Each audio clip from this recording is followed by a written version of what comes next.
pagi Bapak. Selamat pagi Bu Dewi dan selamat pagi pimpinan Kadin semuanya. Orang Indonesia itu ada rumusnya katanya.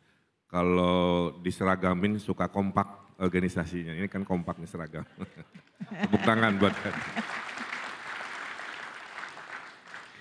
Terima kasih Bapak. Kita akan memulai sesi dialog ini. Dan kami mempersilahkan Bapak memberikan paparan singkat selama 10 menit ke depan dan hal ini mengenai visi dan misi Bapak untuk Jakarta ke depan dimulai dari sekarang. Ya, terima kasih. Rekan-rekan, perkenalkan nama saya Ridwan Kamil, saya calon gubernur dari nomor urut 1. Kami memang punya slogan yang serius kami pikirkan, disebut dengan Jakarta Baru, Jakarta Maju. Kenapa disebut Jakarta Baru? Apanya yang baru? Per tahun ini statusnya bukan lagi ibu kota, sesuai undang-undangnya. Ditinggalkan ke yang namanya IKN Nusantara, di mana saya juga per hari ini masih bertugas sebagai kurator. Ya. Dampaknya harus dipikirkan. Indef mengatakan ada 32 triliun, Bu. Kalau ekonomi pusat pemerintahan ini 100% geser ke sana. Berarti kan pertanyaannya bagaimana mengkompensasi hilangnya perputaran 32 triliun. Kenapa disebut Jakarta Maju? Karena sudah saatnya Jakarta ini melompat naik kelas ke kota global. Apa definisi global? Semua pergaulannya, kegiatannya, keekonomiannya harus berani dari sekarang di level internasional. Kalau pameran mobil Asia Car Exhibition harus berani. Kalau bikin pameran food technology harus levelnya World Food Technology Exhibition, kira-kira gitu ya. Kalau bikin festival udah nggak kelas-kelas lagi level nasional, udah biasa Jakarta. Bikin konser musik, konsela ala-ala internasional di Jakarta. Ya. Itu maksudnya. Dan siapa yang bisa mendorong semua itu ya tentu gubernurnya. Saya pernah pergi kemana-mana bahasa dari mereka selalu begitu. Mr. Ridwan, I'm convinced because the number one marketer is the number one person. Gitu. Jadi kalau gubernurnya jadi sales, kira-kira gitu Pak ya. Itu meyakinkan karena omongannya dipegang. Jadi itu alasannya. Yang berikutnya saya menawarkan pengalaman. Saya 7 tahun dibanding calon gubernur yang lain. Saya 7 tahun kerja di perusahaan global Pak 4 kali. Di Hong Kong saat ekonomi Tiongkok 10%. Saya kerja di Amerika saat Amerika masih baik-baik saja. Ya. Kurang lebih 7 tahun. Nah, dalam ekonomi global ini Jakarta pasti terdampak, Pak. Ya. Jadi Jakarta itu ada 2 identitasnya. Satu, ekonomi dirinya sendiri, itu tugas gubernur. Yang kedua, Jakarta jadi gerbang ekonomi yang bukan Jakarta. Investnya nikel di Sulawesi, tapi kan kantornya di Jakarta. Ya, jadi posisi sebagai gerbang itu satu tugas, dan posisi untuk dirinya sendiri. Setelah 7 tahun saya di luar negeri sebagai diaspora, saya akhirnya ketemu teori, Bu Dewi. Apa bedanya ekonomi kapitalis yang dianut Amerika dengan ekonomi Pancasila yang dianut Indonesia? This is very important, penting sekali. Dan inilah yang menjadi saya tercerahkan sebagai pemimpin, Pak. Selama saya tinggal di Amerika, Pak, 1% penduduk Amerika menguasai 98% kekayaan di sana. Ya. Karena di ekonomi kapitalis itu dalam pandangan saya hanya ada satu kata, namanya competition. Udah titik. Yang menang-menang, yang kalah-kalah. Nggak ada in between, nggak ada intervensi negara. Lah kalau ekonomi Pancasila ada 2 kata, kompetisi iya, kooperasi iya. Makanya ada sila kelima. Yang besar kita luaskan, yang kecil kita tinggikan, kira-kira begitu. Ya. Nah inilah yang membuat konsep pasangan ridho terbagi dua.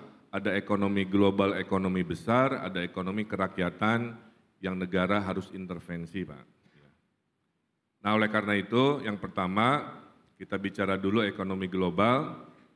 Suka tidak suka, perang Rusia-Ukraine berpengaruh.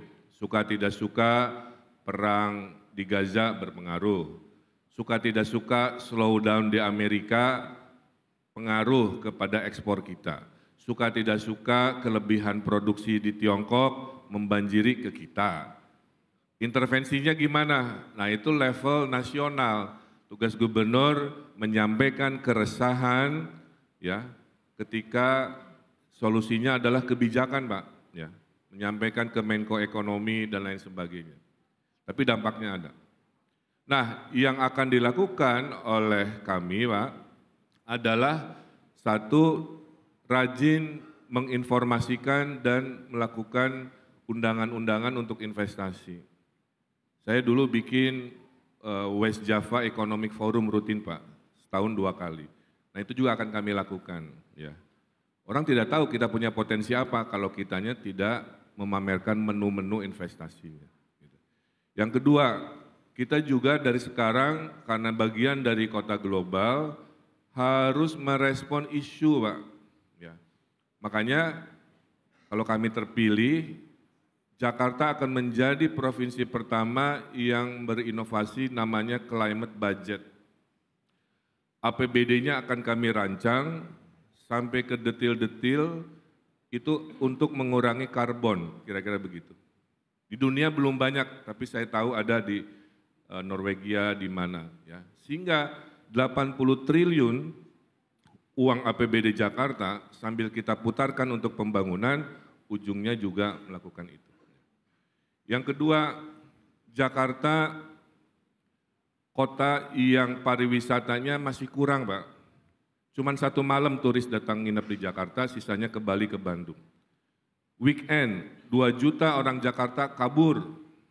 Spend 1 juta udah 2 triliun. Kali setahun 100 sampai 150 triliun uang orang Jakarta seperti Bapak Ibu ini, itu keluar dari Jakarta, outflow. Karena weekend di Jakarta tidak banyak pilihan. Itulah kenapa kita akan jadikan selain kota global pergaulan tadi, kita akan gunakan ekonomi kreatif, kota festival, festivalnya kelas dunia, makin banyak festival, pekerjaan makin banyak, spend juga makin banyak. Nah, wisata internasional ya Pak, potensinya cuma 1 di Jakarta Utara, namanya Kepulauan Seribu. Jadi Kepulauan Seribu nanti ada 2, ya, 1 ala-ala Maldives, 1 ala-ala Dubai, kira-kira begitu. Syaratnya cuma 1, kita harus dorong special economic zone, kawasan ekonomi khusus, perpajakannya, perizinannya khusus, supaya pembangunan pariwisatanya kelasnya udah bukan kelas Ancol lagi. Itu yang saya sebut dengan kelas Disneyland yang orang mungkin agak salah paham. Maksud saya level investasinya itu di kelas Universal Studio, di level Disneyland itu Pak. Itu kalau terjadi tidak hanya menahan 150 triliun keluar Jakarta setahun, tapi mengundang orang asing yang tadi cuma semalam, tiba-tiba bisa bermalam-malam dan spending. Ya.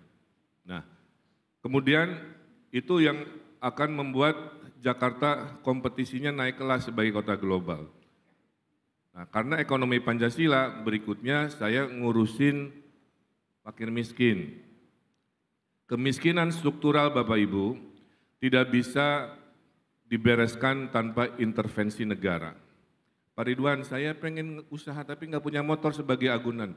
Itulah kenapa kami berinovasi Pak, dan sudah saya lakukan, ada kredit tanpa bunga berbunga, tanpa agunan. Saya sudah ke OJK diizinkan, asal kredit kelompok. Jadi 1, 2, 3, 4, 5, daftar, 1 masalah, 4 musyawarah. Ini bisa, inilah untuk golongan yang mereka di bawah. Yang kedua, kelas menengahnya, ekonomi digital harus jadi primadona. Ada lapangan pekerjaan 3 juta di 2030. Lah kalau warga Jakartanya nggak melek digital, dari anak mudanya sampai ibu-ibu yang dagangnya, itu 3 juta lowongan pekerjaan siapa yang ambil kan?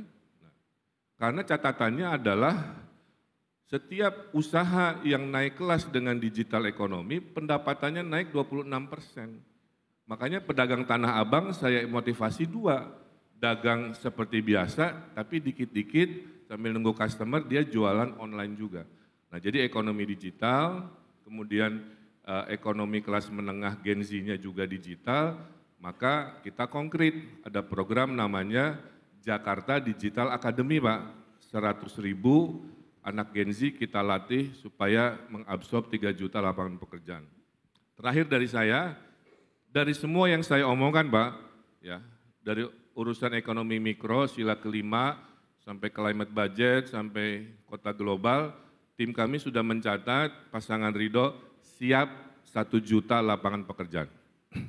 1 juta lapangan pekerjaan terdiri dari 600.000 kerja kantoran, 300.000 kerja UMKM, dan 100.000 kerja padat karya ketika kami membelanjakan 1 miliar per RW ya, untuk dijadikan perbaikan kampung dan juga ekonomi kerakyatan. Saya kira itu kesimpulannya dari merespon isu global sampai ekonomi emak-emak level mikro, itulah ekonomi Pancasila yang saya maksud. Terima kasih.